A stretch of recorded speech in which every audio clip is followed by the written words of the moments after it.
since 2010. I came in here, Okay. but I didn't start the museum until 2011. Okay. I worked at a gas station in East Nashville, and I saved my money during the summer, and I bought my first car at 15 years old. I was too young to get driver's license, Right. and it was a beat-up ride until we refurbished it. You know, right. We put that old car in the backyard and rubbed on it and primed it and put tires on it.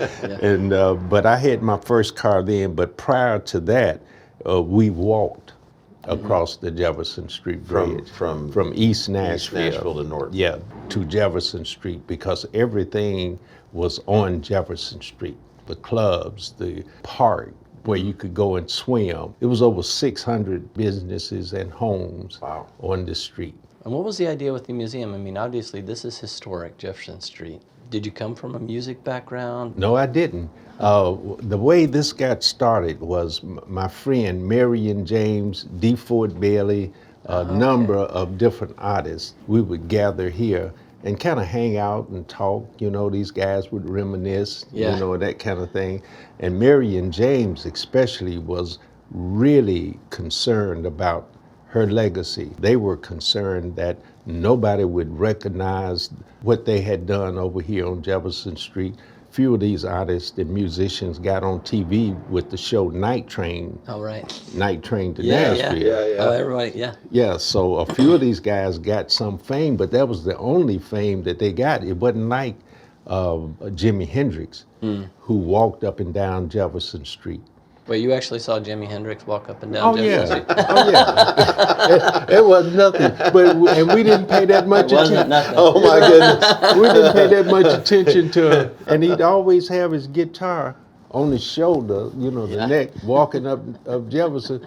He didn't have a case, and he pawned it a lot, too. Yeah. That's one thing he did.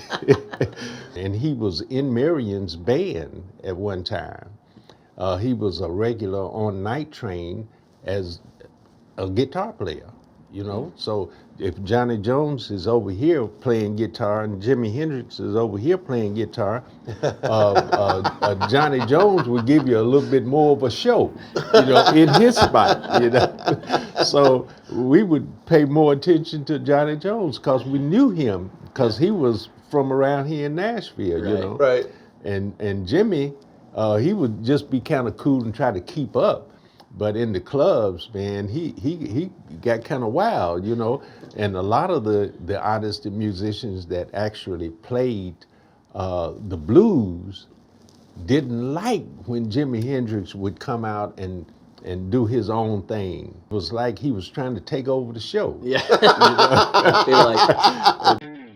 There's so much more to explore, and we want you to join us on The Good Road. For more in-depth content, meet us on the internet at thegoodroad.tv. Hear more great stories, connect to organizations, and make sure you download our podcast, Philanthropology.